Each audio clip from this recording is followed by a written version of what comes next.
Bom, o mundo romano, ele era muito marcado pela visão aristotélica que nos deu os códigos domésticos, que depois Paulo vai dialogar com esses códigos domésticos, e depois, na primeira carta de Pedro, a gente também tem uma menção aos códigos domésticos, né?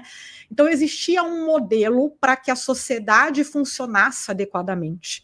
E este modelo, ele colocava o homem na posição de autoridade, então a mulher, ela vinha num segundo momento, e isso tem muito relação com a questão dessas compreensões de virtudes, inclusive. Então, por exemplo, o homem, ele era visto como alguém que deveria ocupar espaços públicos, a mulher mais o espaço privado, enquanto o homem era valorizado pela eloquência, pela coragem, por esse tipo de virtude, a mulher era valorizada pela castidade, pela fidelidade. Então, eram formas diferentes de se enxergar, e isso impactava bastante o mundo daquela época, e não somente naquela época, mas depois, alguns séculos depois, você vai ver algumas afirmações de pais da igreja que se conformam muito a essa visão romana.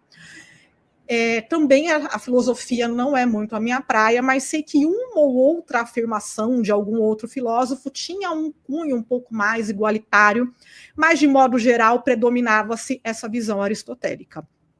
E com relação à submissão, a gente tem que pensar que a gente está falando de uma cultura, né, que se baseava muito na questão de honra e desonra, no sistema de patrono-cliente, e essas relações, por vezes, permeavam o casamento.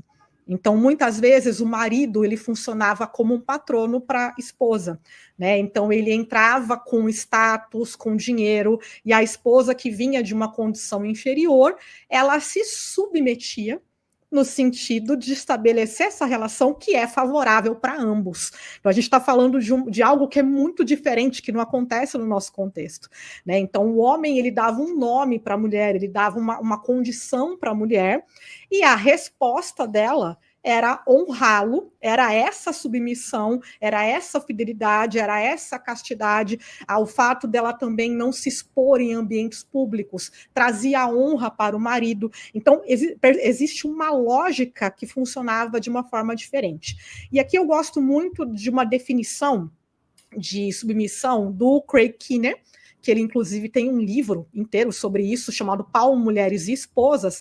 E ele fala que submissão se define muito mais em termos de respeito do que de obediência. E ele vai dizer que a submissão não implica necessariamente numa hierarquia. A submissão não é obediência cega, é desejar a honra e buscar a bênção de outra pessoa acima da nossa. Qual que é a grande diferença aí em Paulo? Que ele vai transformar essa submissão em submissão mútua. Quando a gente lê Efésios 5, né, a partir do versículo 22, que vai falar das esposas, se a gente olhar um versículo antes, vai falar sujeitai-vos uns aos outros. Então, o modelo de Paulo é um modelo de submissão mútua. Então, a submissão não é algo ruim, é algo que todos devem fazer uns aos outros. É claro que escravos já se sujeitam aos seus mestres. É claro que mulheres já se sujeitam aos seus maridos, porque essa era a estrutura, como o mundo funcionava. Qual que é a grande novidade? Paulo está fazendo com que os maridos também tenham uma regra de como tratar suas esposas. Então, você tem uma contrapartida para os maridos e você tem uma contrapartida para os senhores em como tratar os seus escravos.